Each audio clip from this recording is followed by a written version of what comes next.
morning student. In previous video we read the what is resources, value of resources. So what is resources? Anything that is used to satisfy human need is called the resources. ऐसे कोई भी चीज जो हमारी जरूरतों को, मानव की जरूरतों को सेटिस्फाई करती है उसे resources कहते हैं. Today in this video we are going to read the classifications of the resources on the basic of their development. Development के basis पे resources two types के होते हैं, actual resources and potential resources. Second है on the basic of their origin. Origin के basis पे resources two type के होते हैं, biotic resources and abiotic resources.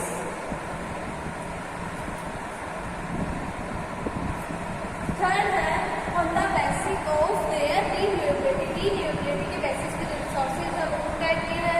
First है renewable और सेकंड है नॉन renewable. फोर्थ है on the basic of their distribution. Distribution के basis पे resources टू टाइप के है. फर्स्ट है localized resources और सेकंड है ubiquitous resources. तो these are the classifications of the resources. Now we will read in detail about them.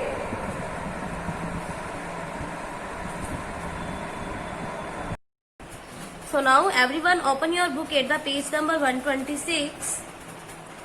On the basic of their development. Development के basis पे जो resources होते हैं वो two type के होते हैं, actual resources and potential resources. What are actual resources? Actual resources क्या होते हैं?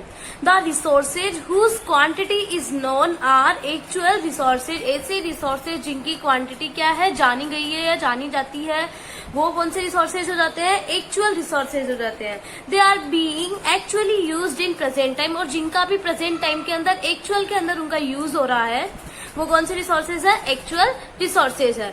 सम example of actual resources are petroleum in West Asia, rich deposit of coal in rural region of Germany and dark soil of the Deccan plateau in Maharashtra.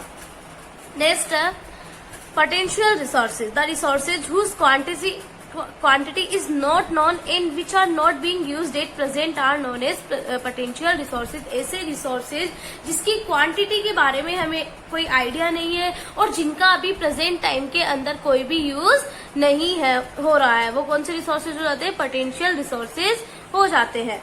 They might not be used at present but can be used in future. उनका अभी present time के अंदर तो कोई use नहीं हो रहा है लेकिन उनका फ्यूचर में यूज हो सकता है. तो वो जब वो फ्यूचर में उनका यूज होगा तो वो कौन से रिसोर्सेज बन जाएंगे? एक्चुअल रिसोर्सेज बन जाएंगे.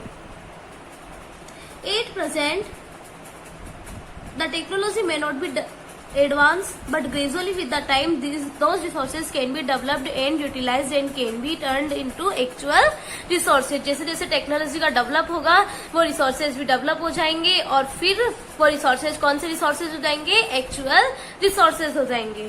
Some examples of potential resources are the reserves of uranium found in Ladakh can be used in future. अब यूरेनियम है जिसके बहुत सारे रिजर्व है लद्दाख के अंदर जिसका फ्यूचर के अंदर यूज किया जा सकता है. अभी उनका कोई यूज नहीं हो रहा है तो अभी वो कौन से रिसोर्सेज हो गए? पोटेंशियल रिसोर्सेज हो गए. और फ्यूचर में अगर उनका यूज होगा तो वो कौन से रिसोर्सेज हो जाएंगे? Actual resources. Understand? In early times, high-speed windmills were a good potential source of renewable energy. अब जो पुराने जमाने था प्राचीन टाइम के अंदर जो हाई स्पीड विंडमिल्स थी ये क्या थी? पोटेंशियल सोर्सेज थी. बट जैसे जैसे टेक्नोलॉजी का डेवलप हुआ तो ये कौन सी रिसोर्सेज हो गए? एक्चुअल रिसोर्सेज हो गए. Wind farms have developed in Netherland. जो विंड फार्म्स है वो डेवलप किए गए नीदरलैंड के अंदर. In India these are setup in Nagercoil in Tamil Nadu and on the Gujarat coast. Next on the basic of their origin. Origin के बेसिस पे जो रिसोर्सेज है वो टू टाइप के होते हैं. फर्स्ट तो होते हैं बायोटिक रिसोर्सेज एंड सेकंड होते हैं एबायोटिक रिसोर्सेज. फर्स्ट है biotic resources. All the resources which are obtained from living organisms are called biotic resources. ऐसे resources जो living organism से प्राप्त हो रहे हैं उन्हें हम क्या कहेंगे? biotic resources कहेंगे. जैसे इसके एग्जाम्पल है प्लांट्स जिससे हमें क्या क्या obtain होता है, क्या क्या प्राप्त होता है? cereals, fruits and vegetables. Fish and other animal products are also biotic resources. Abiotic resources, all the resources which we get from non living being, ऐसे रिसोर्सेज जिनको हम किससे रिसीव करते हैं, नॉन लिविंग बीइंग से, मतलब जिनके अंदर लाइफ एग्जिस्ट नहीं करती है, उनसे हम वो चीजें रिसीव करते हैं, are termed as abiotic resources. Examples of abiotic resources are land, water, air, land, minerals, rocks, ये सब किसके एग्जाम्पल है, एबायोटिक रिसोर्सेज के एग्जाम्पल है, क्योंकि इनके अंदर लाइफ एग्जिस्ट नहीं करती है। ये कौन सी चीज है, non living being. Understand? Some of these resources are available in limited quantities in nature. अब इनके अंदर से कुछ रिसोर्सेज ऐसे हैं जो लिमिटेड क्वांटिटी के अंदर हमारे नेचर के अंदर क्या है, अवेलेबल है। Next is on the basic of their renewability. Renewability की बेसिस पे जो रिसोर्सेज है वो टू टाइप के होते हैं, renewable resources and non renewable resources. Renewable resources का क्या मतलब होता है, ऐसे रिसोर्सेज जिनको हम वापस क्या कर सकते हैं, रीन्यू कर सकते हैं, जिनको वापस हम यूज में ले सकते हैं। There are certain resources which can be renewed or replenished quickly, where others are not. Hence, these are classified as renewable and non-renewable.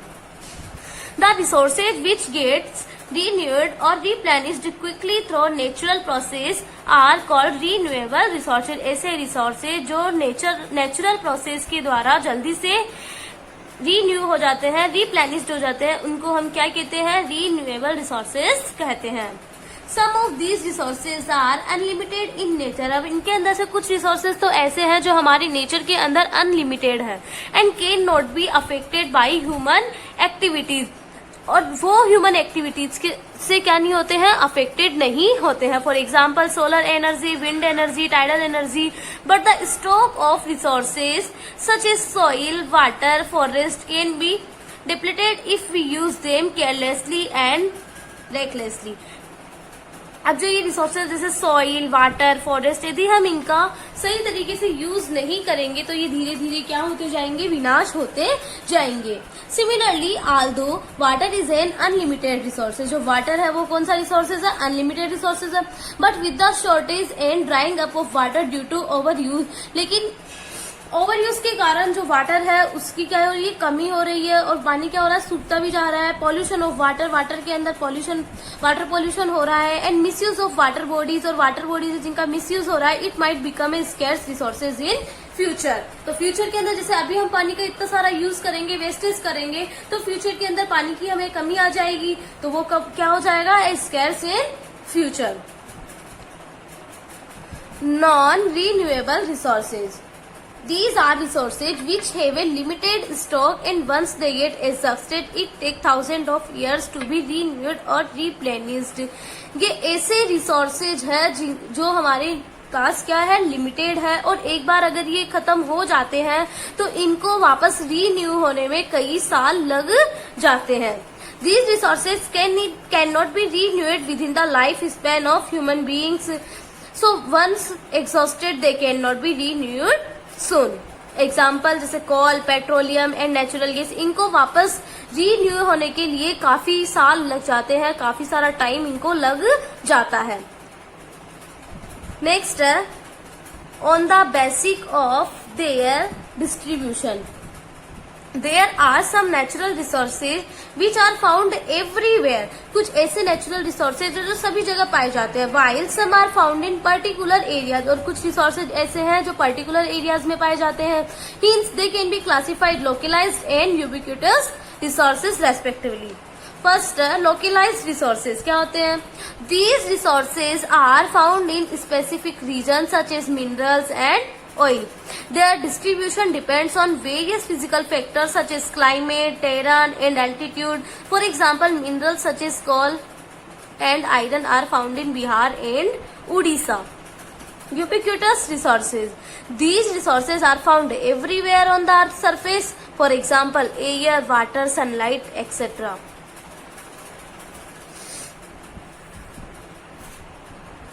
Understand everyone. तो रिसोर्सेज का क्वालिफिकेशन कितने टाइप से किया गया है, 4 टाइप से किया गया है। On the basic of their development, तो 2 टाइप के होते हैं यहाँ पे, actual and potential resources, the basic of their origin, biotic and abiotic, on the basic of